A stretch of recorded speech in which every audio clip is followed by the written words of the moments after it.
Greetings, dear viewers. This is Ruslan Bailov's channel, and today we will review another daily summary from the Ukrainian theater of military operations. Traditionally, I address those who regularly watch my content but have not yet subscribed. Please support the channel with a subscription. It really contributes to its growth. Thank you to all subscribers. Yesterday, Trump made a statement in the style of, "I warned Zelensky." He recalled the meeting at the White House in February or March, when there was a scandal in the Oval Office, and said, "I warned Zelensky then that he had a weak negotiating position and the situation would only worsen. That was when he should have reached agreements, but he refused. Now the conditions for him are significantly less favorable." Meanwhile, today Witkoff is again holding a meeting with Ukrainian Representative Umarov, continuing to pressure him. At the same time, yesterday the head of the Ukrainian Foreign Ministry stated the impossibility of territorial concessions. However, with such an uncompromising position, it is obvious that military operations will continue. And they are indeed continuing, so we move on to analyzing the frontline situation. Friends, winter has already arrived. It's the fourth winter day, yet the pace of the Russian offensive remains unchanged. Over the past 24 hours, a number of significant territorial acquisitions have been recorded. Russian forces established control over more than 40 square kilometers.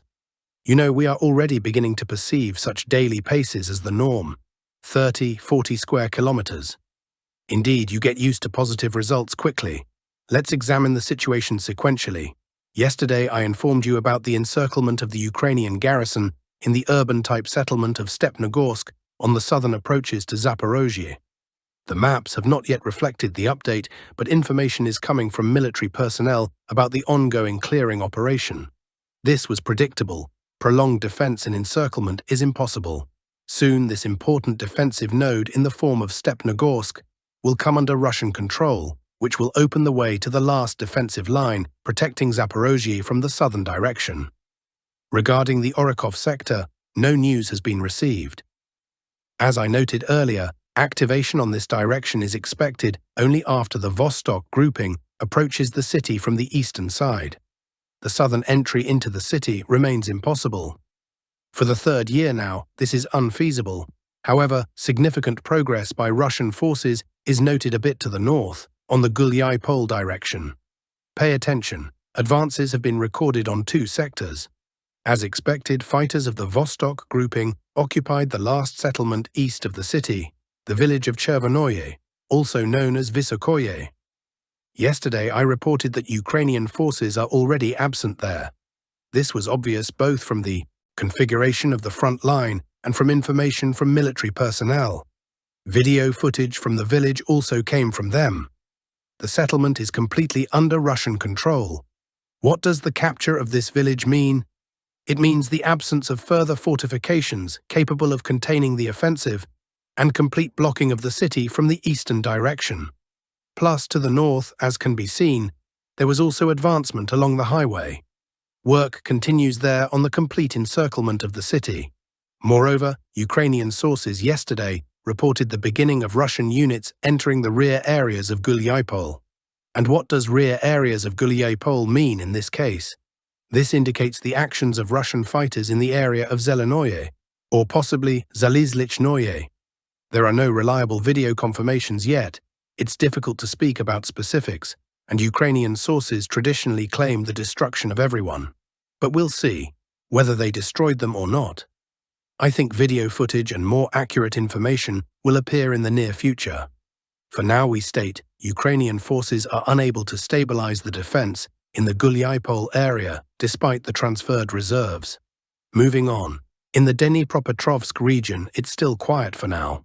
Here, Ukrainian forces have somewhat slowed the Russian offensive. For how long? Unlikely for long. Regarding Ivanovka, this is already a sector of the center grouping, not Vostok. Ukrainian media claim to have recaptured the village. However, several days have passed, and video confirmations of their claims have not appeared. On the contrary, yesterday footage appeared of Russian fighters advancing in the northern part of the settlement. The question arises, how did they drive the Russians out of Ivanovka? How did they, according to their words, clear the village of Russian occupiers if Russian fighters are advancing there. Moreover, they are advancing not on the southern outskirts, but in the northern part of the settlement. In general, traditional disinformation. After all, if this were true, they would have immediately shown footage of objective control with their military personnel from the village, with the Ukrainian flag and so on. But there was nothing of the sort. There were only unsubstantiated claims. Oh, we drove Russian troops out of Ivanovka. Well, of course, we believed it right away.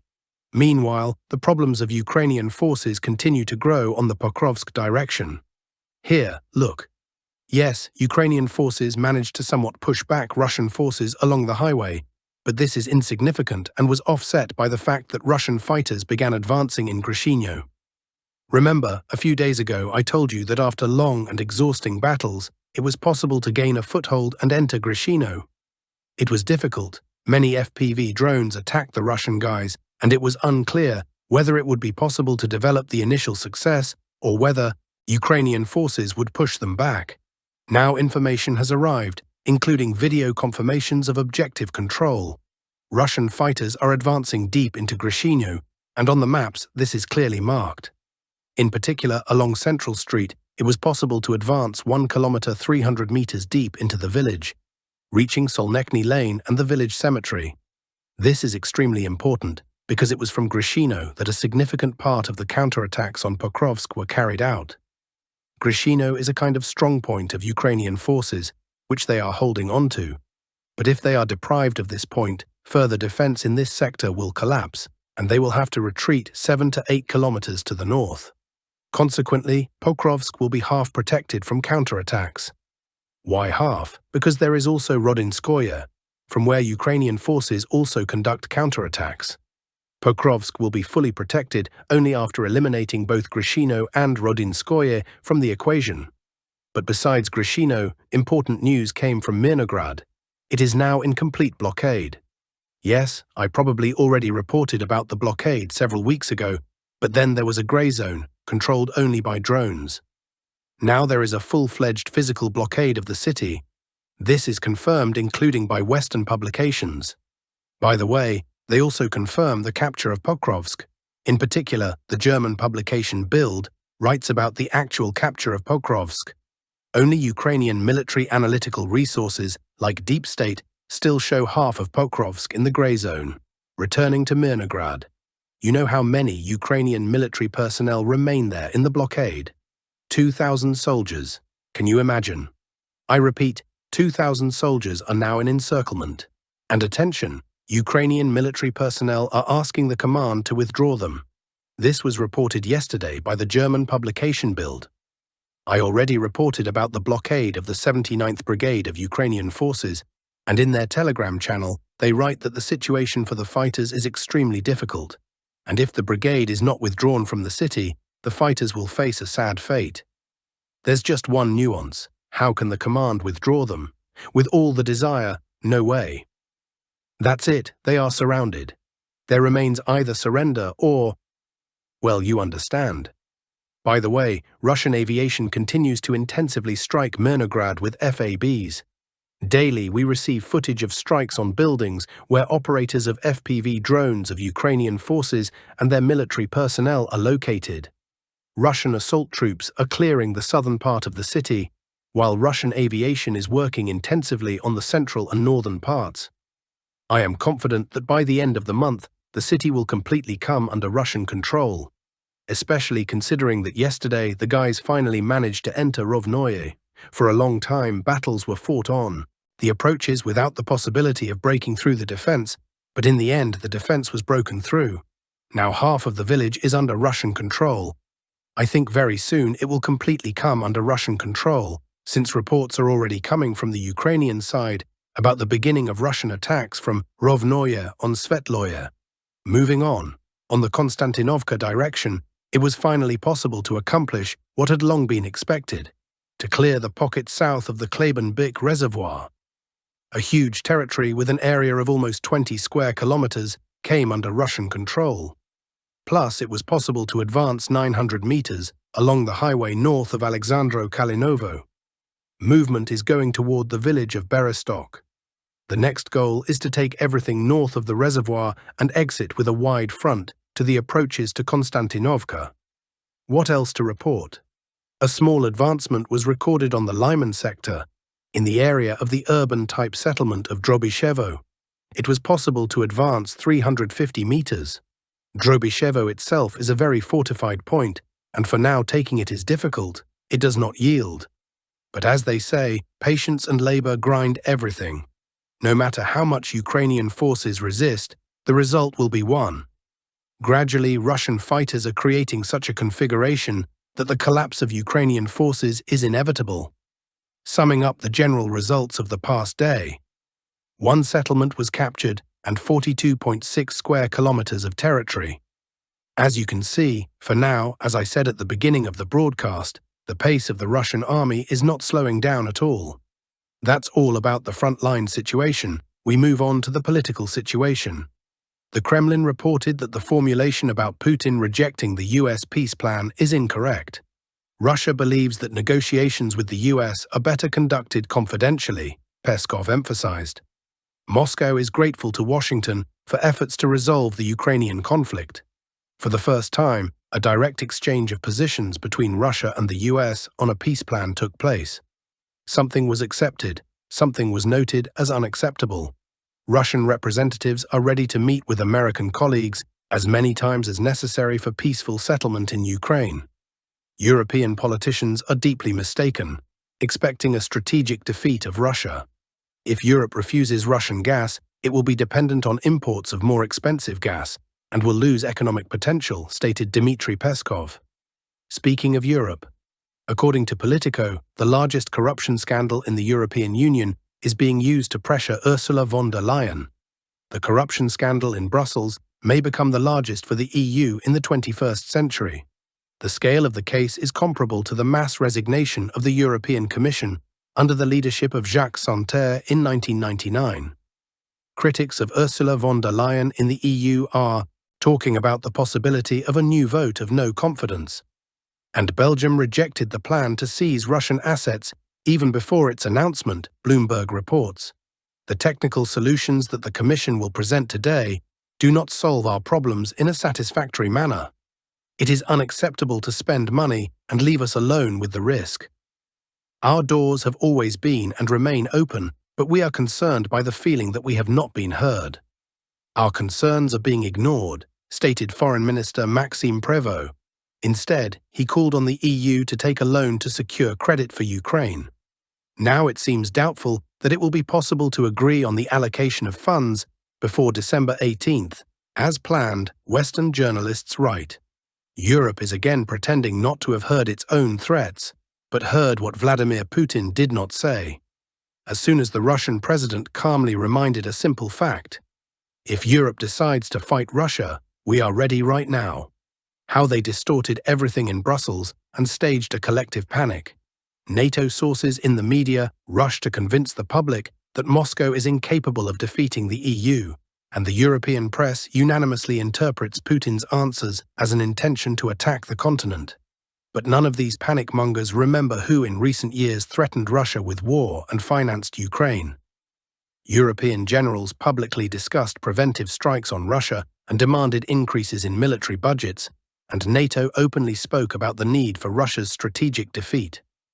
The real aggression lies not in the president's words, but in Europe's manipulations, using the fabricated Russian threat to solve its own problems. The political elites of the EU are investing in total militarization. The economy is stagnating. This all needs to be explained to the population somehow. The easiest way is to distort the meaning of what Vladimir Putin said and present a natural defensive position as a threat to peace. The manipulation is transparent. The worse the situation for political elites in Europe, the louder their statements about war with Russia and calls to arm will be. But we do not want war. We will simply win under any scenario. The US is ready to return assets to Russia after a peace agreement, which causes disagreements in the EU, Politico writes. The US informed the European Union of its readiness to return frozen assets to Russia after signing a peace agreement. According to the publication, Washington outlined this position to the EU sanctions envoy, David O'Sullivan, in the summer. It was after this that the European Commission intensified the promotion of a reparation credit to Kyiv secured by Russian assets. The initial US plan involved investing $100 billion of frozen funds in the restoration of Ukraine with subsequent profit sharing, and the remaining part of the assets in a separate American-Russian investment instrument. However, later the clause on unfreezing was excluded, and European officials became furious that the US is claiming part of the funds, leaving the EU with political and legal risks. Against this background, disagreements within the West are becoming more numerous. The European Central Bank refused to support the loan to Ukraine secured by Russian assets, considering the scheme a violation of the ban on monetary financing. Belgium demanded large-scale financial guarantees from the EU in case of lawsuits from Moscow. At the same time, Russia stated the preparation of retaliatory measures for the possible seizure of Russian assets, calling such actions outright theft. Russian oil exports after the introduction of Trump's sanctions have somehow increased. First of all, Trump's sanctions affected oil sent by sea. However, checking supplies by pipeline is practically impossible. Therefore, everyone interested in this topic followed maritime shipments especially closely. It's time to draw the first conclusions, taking into account the logistics delivery time of 10 to 20 days and the date of introduction of sanctions, November 21, 2025. The drop in maritime oil shipments from Russia should have begun in the first decade of November. As we see on the graph, there was indeed some decline, but subsequent events fully confirmed, including my forecast, that there will be no decrease in oil shipments. Possibly only a small decline for building new payment schemes and logistics chains, the Observer reports. That's exactly what happened. Already the last week of November, with its rapid growth in shipments, showed that the market's adaptation to Trump's sanctions occurred, and Russian oil shipped from our ports to world markets is now being sold at record rates. That's all for today, friends. Thank you for watching. If you found this information useful, please don't forget to subscribe to the channel and hit the like button. It really helps us grow. Share this video with those who are interested in staying informed about the current situation. I'll see you in the next update. Stay safe, and until next time.